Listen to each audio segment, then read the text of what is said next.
기도하겠습니다. 하나님 아버지, 하나님 안에서 우연은 없습니다. 인간이 보기에는 우연 같고 이것을 어떻게 이렇게 만났을까라는 의문이 들 때가 있지만 기가 막힌 타이밍에 기가 막힌 하나님께서 역사하셨음을 우리는 깨닫게 됩니다. 오늘 그 신앙을 한 번 더 점검하는 시간 되게 하여 주옵소서. 예수님의 이름으로 기도합니다. 아멘. 네, 오늘은 창세기 29장 1절에서 14절까지입니다. 창세기 29장 1절에서 14절 같이 읽겠습니다.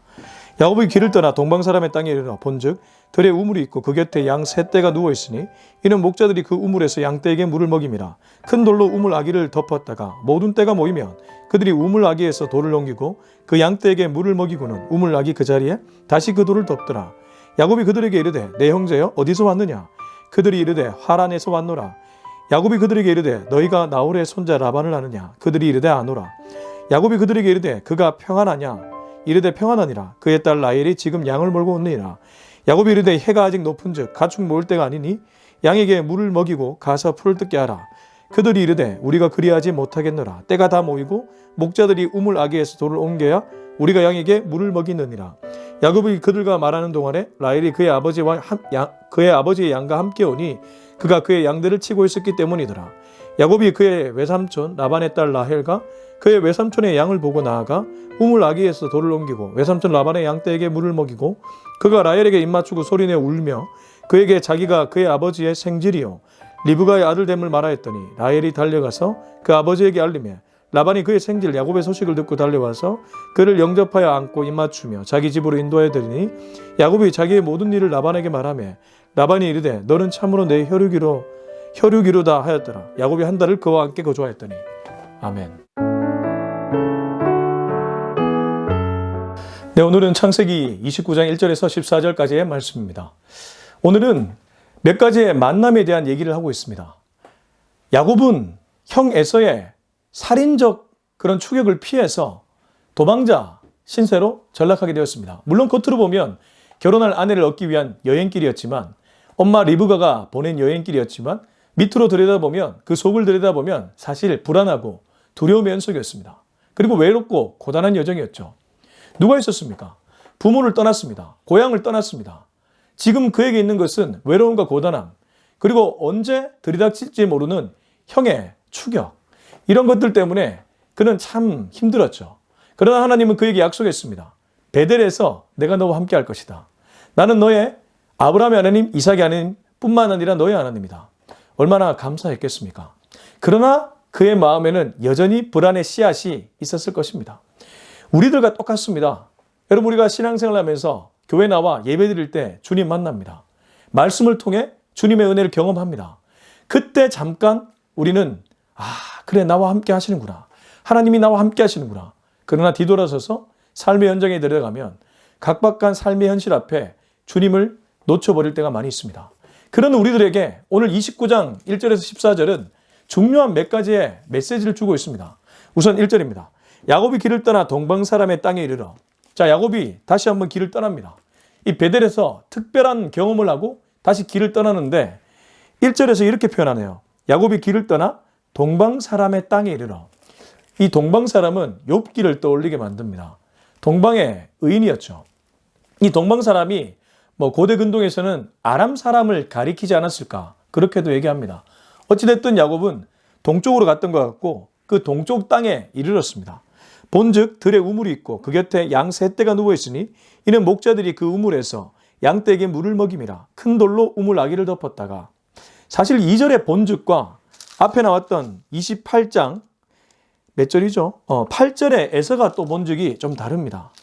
28장 8절의 에서의 눈으로 보는 본즉은 동생 야곱이 가나안 족속이 아니라 우리 부모님이 결혼했던 것처럼 부모님의 고향 친척, 그 족속의 딸을 만나기 위해 가는 여정, 그걸 아버지가 기뻐하는 것을 보면서 부러움의 본즉이었습니다. 제가 엊그제 말씀을 나누었죠. 이 봄과 지금 야곱의 봄이 다릅니다. 야곱의 봄은 어떤 의미에서 허기짐과 목마름의 봄입니다. 그리고 외로움의 봄입니다. 다시 한번 읽어볼까요? 2절. 본즉 들에 우물이 있고 그 곁에 양 세 떼가 누워있으니 이는 목자들이 그 우물에서 양 떼에게 물을 먹임이라. 큰 돌로 우물 아기를 덮었다가. 야곱은 길을 떠나는 여정이었기 때문에 배도 고프고 목도 마르고 그랬을 것입니다. 그런 봄이죠. 그리고 이것은 사람을 관찰하는 봄이기도 합니다. 앞에 에서의 봄과 다른 것은 분명합니다. 우리가 똑같이 어떤 사건을 보게 됩니다. 인생을 살다 보면 어떤 사건 앞에 A는 이렇게 반응하고 B는 이렇게 반응할 때가 있습니다. 또 C는 이렇게 반응할 때가 있습니다. 근데 그 반응들이 모여서 우리의 지금의 나를 결정합니다. 반응이 굉장히 중요하다는 것이죠. 저는 기독교를 믿고 참 감사했던 것이 하나 있습니다. 뭘까요? 많은 분들이 공감하실 것인데 고통에 뜻이 있다는 것. 대부분 우리 인생을 살다 보면 고통을 만나면 그 고통이 해석이 안 돼서 낙담과 좌절을 하게 됩니다.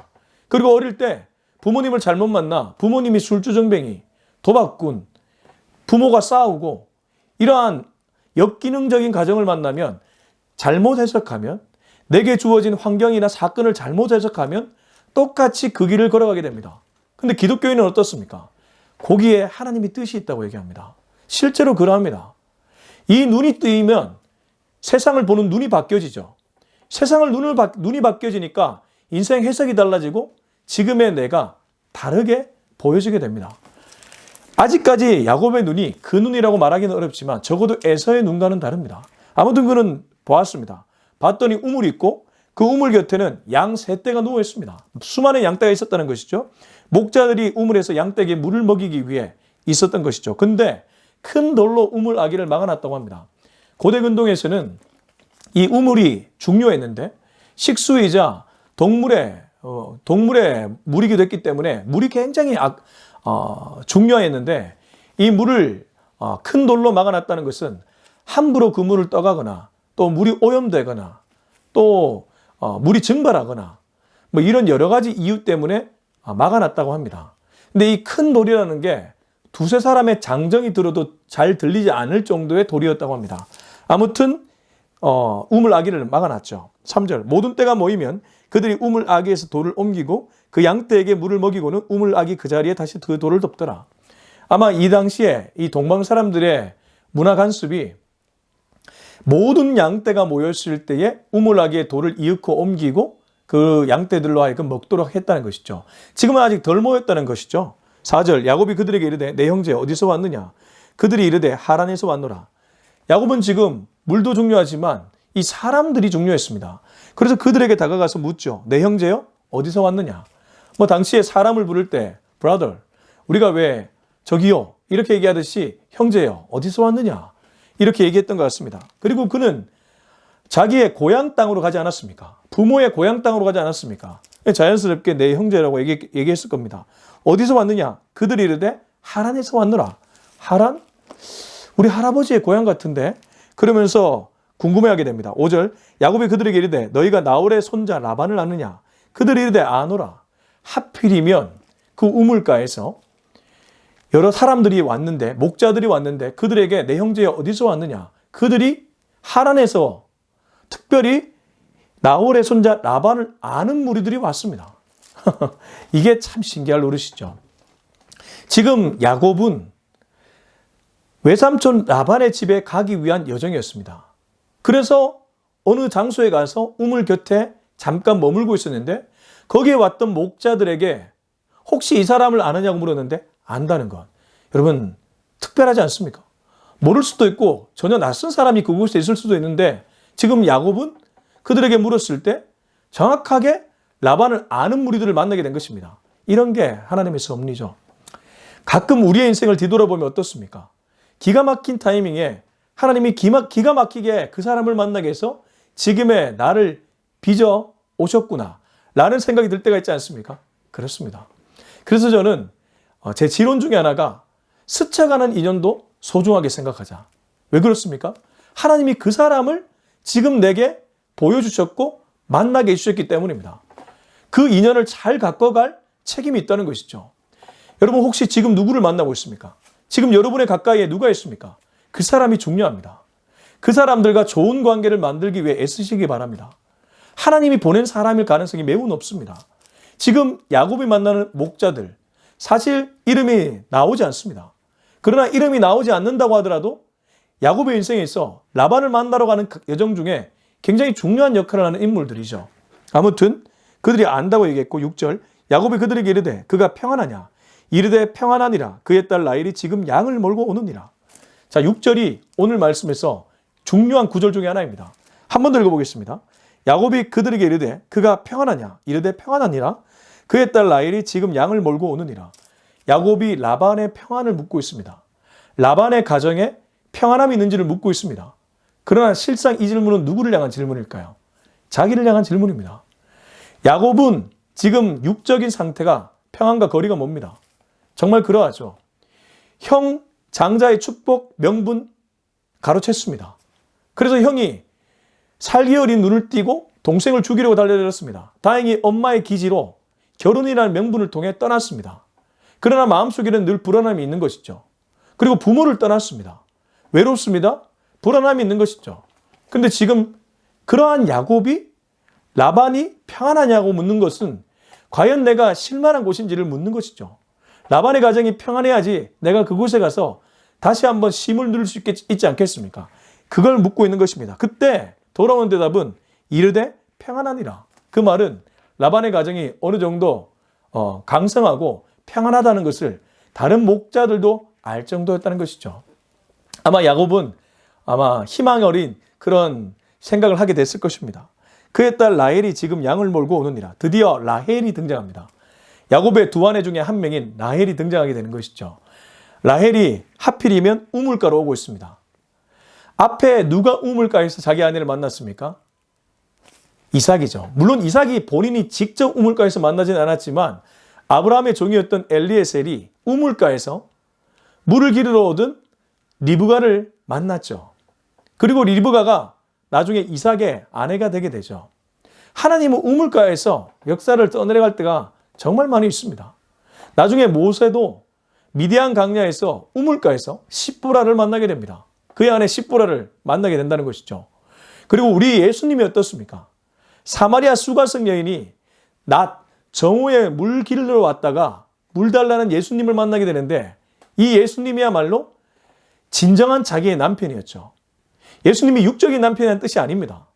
그녀에게는 5 남편이 있었는데 그 5 남편 모두가 그녀에게 만족을 주지 못했습니다.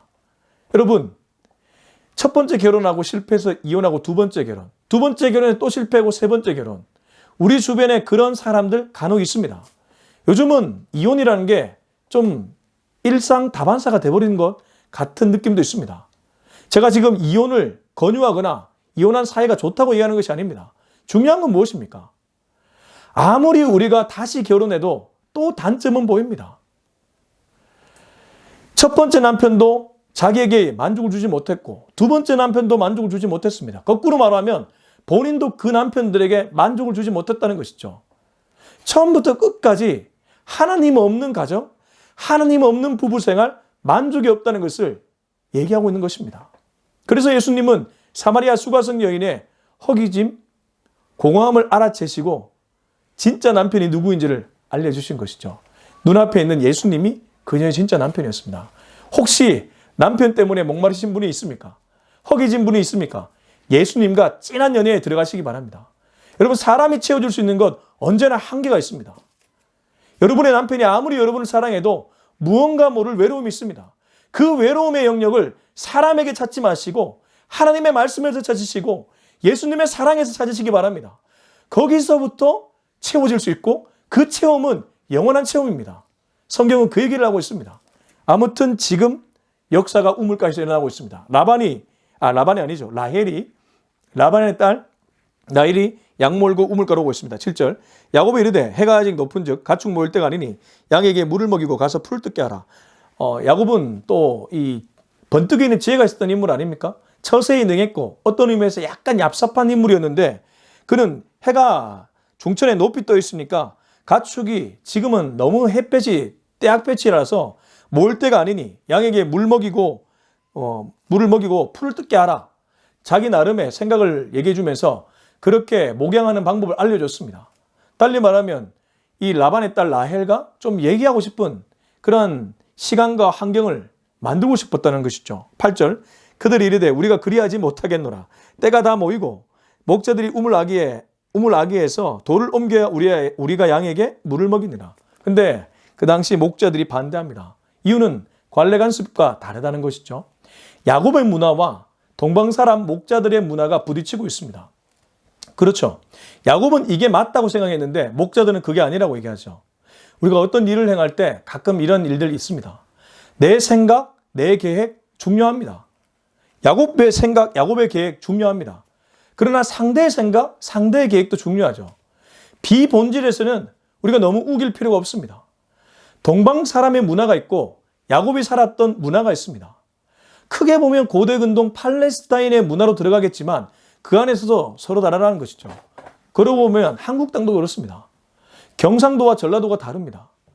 또 남부지방과 북부지방이 다릅니다. 심지어 남한과 북한이 다릅니다. 뿐만 아니라 한국과 동양과 서양이 다릅니다. 우리가 살아가는 세상에 엄청난 문화가 상이한 문화들이 존재한다는 것을 받아들여야 될 것입니다. 이걸 지혜롭게 대화로 풀어가는 것이 성숙한 사람들의 모습이겠죠. 아무튼 야곱은 이 목자들의 그러한 반응을 들어야 했습니다. 9절 야곱이 그들과 말하는 동안에 라헬이 그의 아버지와 양과 함께 오니 그의 아버지의 양과 함께 오니 그가 그의 양들을 치고 있었기 때문이더라. 당시 라헬은 아빠 라반의 양을 치는 양치기 소녀였습니다.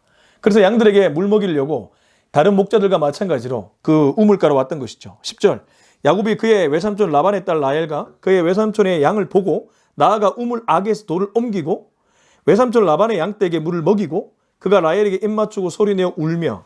자, 이게 10절 11절이 좀 재밌습니다.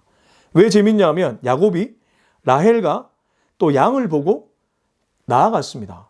우물 악에서 직접 돌을 옮겼다고 합니다. 아마 몇몇과 같이 힘을 써서 옮겼겠죠. 외삼촌 라반의 양떼에게 물을 먹입니다. 굉장히 호의를 베풀고 있습니다. 남자가 이렇게 적극적으로 나갈 때는 대부분 그녀가 마음에 들었다는 증거입니다. 한눈에 봐도 라헬이 예뻤겠죠. 뒤에 보면 레아는 시력이 약하고 라헬은 곱고 아리따웠다는 표현이 나오는 걸 보면 아마 남자들의 눈에 한눈에 들어오는 미인이었던 것 같습니다. 야곱도 뭐 마찬가지로 미인 좋아했겠죠. 그러고 보면 아브라함의 아내도 사라, 눈에 띄는 미인이었고 이삭의 아내 리브가도 눈에 띄는 미인이었습니다. 아니 유대인들은 그때나 지금이나 예쁜 여성들을 좋아하는 건지 아무튼 야곱은 우물가에서 마주오는 라반의 딸 라헬에게 빠졌는 것인지 바로 그녀의 양들에게 물을 먹이고 있습니다. 뿐만 아니라 라헬에게 입맞추고 소리내어 웁니다. 여러분 처음 보는 여자, 물론 크게 보면 사촌지간이죠. 왜냐하면 엄마 리브가의 아들이고 외삼촌 라반의 딸이고 서로 사촌지간이지만 아무리 그래도 오랜만에 봤을 것인데 입맞추고 소리내어 울 수 있습니까? 야, 이건 뭔가 야곱의 마음의 공허함이 그녀를 통해 채워지고 있음을 성경이 은근히 얘기해주고 있는 것이죠. 앞서 이삭도 리브가를 만났을 때 사라의 죽음 이후의 헛헛함을 위로받았다고 성경은 말하고 있습니다. 마치 야곱도 그 길을 걸어가고 있는 것 같습니다. 라헬을 만나서 입맞추고 소리내어 울고 있습니다. 남자가 여자의 품에 안겨 엉엉 우는 모습을 그려보십시오. 남자들 약합니다. 강한 것 같은 남자들 그 속을 들여다보면 여린 남자들이 대부분입니다. 여자들의 품으로 안아주면 그 속에서 엉엉 울 수 있는 사람들이 남자들입니다. 여자들이 뭐 다른 얘기긴 하지만요. 남자들을 참 지혜롭게 이렇게 다룬다? 뭐 그런 표현을 좀 조심스럽긴 하지만 그렇게 하는 것은 달래주고 안아주고 또 칭찬해 주는 것입니다. 그러면 남자들은 눈독지는 녹습니다. 그리고 자기 속에 있는 모든 것들을 꺼내죠. 야곱은 지금 라헬에게 입맞추고 소리내어 엉엉 울고 있습니다. 12절 그에게 자기가 그의 아버지의 생질이요 리브가의 아들됨을 말하였더니 라헬이 달려가서 그 아버지에게 알리매. 라헬 입장에서는 이건 뭐야 갑자기 막 엉엉 울면서 소리내어 입맞추고 자기가 라반의 조카다. 그리고 리브가의 아들이다. 막 그러면서 얘기하니까 살짝 당황스럽지 않겠습니까? 그래서 아버지에게 달려갑니다. 그리고 아버지한테 알려줍니다. 13절 라반이 그의 생질 야곱의 소식을 듣고 달려와서 그를 영접하여 안고 입맞추며 자기 집으로 인도하여 드리니 야곱이 자기의 모든 일을 라반에게 말하며 라반이 이르되 너는 참으로 내 혈육이로다 하였더라. 야곱이 한 달을 그와 함께 거주하더니. 자, 이렇게 해서 야곱은 드디어 엄마가 말했던 외삼촌 라반의 집에 도착하게 됩니다. 여러분 이 여정을 한번 보십시오. 이 여정에서 우리가 알 수 있는 교훈은 무엇입니까? 야곱 입장에서는 도망자 길이었고 외로운 길이었고 굉장히 고통스러운 길이지만 하나님이 함께 하시니까 결국 하나님은 라반의 집에 도착하게 만들고 그의 아내가 될 라헬도 만나게 해주시고 물도 마시게 합니다. 그리고 라반의 집에서 그는 훗날 소떼와 양떼, 큰 가축까지 데리고 나오게 됩니다. 무엇입니까? 당장에 보면 피곤함이고 당장에 보면 고난과 좌절이고 당장에 보면 아픔의 연속 같지만 하나님의 시계를 기다리고 하나님의 사람들을 기다리고 하나님의 타이밍을 기다리니까 결국 하나님은 야곱으로 하여금 라반의 집에 들어가게 한 것처럼 우리로 하여금 그곳에 들어가게 한다는 것이죠. 여러분, 하나님께 붙들려 있어야 된다는 것입니다. 야곱은 자기도 모르게 이렇게 이끌려서 이곳까지 왔습니다. 그러나 베델에서 분명하게 하나님의 목소리를 들었습니다. 내가 너와 함께 할 것이다. 너를 평안하게 돌아가게 할 것이다. 야곱은 그걸 믿지 못하고 나로 하여금 평안하게 돌아가게 하면 10분의 1을 드리겠습니다. 조건부 반응을 했습니다. 그러나 하나님은 무조건적인 사랑을 약속하셨습니다. 그 하나님이 아브라함만이 아니라 이삭만이 아니라 야곱, 바로 너의 하나님이었다. 다르게 표현하면 나의 하나님이란 것입니다. 우리 모두의 하나님이란 것이죠. 여러분, 우리도 야곱과 같은 신세일 때가 많습니다. 처량한 신세일 때가 있습니다. 아무도 없는 허허벌판에 혼자 서 있는 느낌을 가질 때가 있습니다. 그러나 여러분 기억하십시오. 그때 우리 하나님이 우리와 함께 하십니다. 진실입니다. 정말 진실입니다. 전 제가 정말 힘들 때 오히려 골방에서 하나님과 더 깊은 만남을 가지는 그런 경험을 할 때가 있습니다. 정말 외로울 때 오히려 골방에서 기도를 통해 주님을 만날 때가 있습니다. 그때야말로 진하게 주님을 만나게 됩니다. 힘들 때야말로 주님을 진하게 만나는 때라는 것이죠. 영적인 눈을 뜨시기 바랍니다. 영안을 열어 하늘을 보십시오. 하나님을 향한 눈을 드십시오. 하나님은 여러분을 향해 지금도 손짓하고 있고 손을 내밀고 계십니다. 그리고 그분의 손을 잡기만 하면 결국 그분은 우리를 라반의 집에 도착하게 한 것처럼 우리를 그곳에 도착하게 할 것입니다. 그리고 라반의 입술에서 이는 내 진짜 혈육이다, 이런 얘기를 듣게 해주실 것입니다. 바라기는 평생토록 우리 주님의 손을 잡고 우리 주님과 동행함으로 말미암아 어려움일수록 오히려 주님과의 교제로 넉넉하게 이겨낼 수 있는 저와 여러분이 될 수 있길 예수님의 이름으로 축원합니다. 기도하겠습니다. 이 시간 기도할 때 우리 한번 이렇게 기도했으면 좋겠습니다. 주님, 오늘도 나는 어떤 사건 앞에 또 어떤 일 앞에 나도 모르게 마음이 무너지는 경험을 합니다. 그러나 아닙니다, 주님. 사단은 우리로 하여금 무너지게 만들지만 주님은 우리를 일으켜 주십니다. 오히려 눈을 뜨라고 하십니다. 내가 너와 함께 있다는 목소리를 들려주십니다. 주님의 음성 듣고 어려움일수록 오히려 잘 이겨낼 수 있는 우리가 되게 하여 주옵소서. 그 어려움 너머에 있는 우리 주님의 옷깃을 보게 하시고 우리 주님의 목소리를 듣게 하시고 우리 주님의 계획을 보게 하여 주옵소서. 우리 이 기도 가지고 주님 이름 한번 찾고 기도하도록 하겠습니다. 주여! 아버지 하나님, 오늘 감사합니다. 이 야곱의 라반의 집으로 가는 여정을 보면서 굉장히 큰 교훈을 얻게 됩니다. 주님, 나도 모르는 사이에 외롭다는 말을 주님 앞에 쏟아낼 때가 있습니다. 힘들다는 말을 주님 앞에 쏟아낼 때가 있습니다. 주님, 육적으로 힘들지만 영적으로 보면, 심리적으로 보면, 정신적으로 보면 전혀 힘들지 않습니다. 내 육신은 피곤할지언정 내 영은 더 새로워지고 내 영은 더 맑아집니다. 우리 주님이 있기 때문입니다. 주님, 사단의 음성에 귀를 기울이고 그 음성에 길들여지는 인생이 아니라 우리 주님의 말씀, 우리 주님의 음성에 귀를 기울이고 그 음성에 길들여지는 인생 되게 하여 주시옵소서. 오늘 야곱은 드디어 라반의 집에 가게 되었습니다. 가만히 보니 우여곡절이 있었지만 그 우여곡절조차 주님은 선함으로 인도하셨습니다. 우리 주님은 결국 합력하여 선을 이루시는 분임을 깨닫게 됩니다. 주님, 오늘도 내 인생에 벌어지는 수많은 일들을 결국 주님은 바로 선으로 이끌어가실 줄로 믿고 인내하는 우리가 되게 하여 주시옵소서. 이제는 우리 주 예수 그리스도의 은혜와 하나님의 극진하신 사랑과 성령의 위로하심, 기름 부으심의 역사가 오늘 이 메시지를 통해 평생토록 우리 주님 손잡고 내게 닥쳐진 모든 일들을 넉넉하게 감당하기로 다짐하는 우리 모두의 머리 위에 지금부터 영원토록 함께하기를 간절히 축원하옵나이다. 아멘.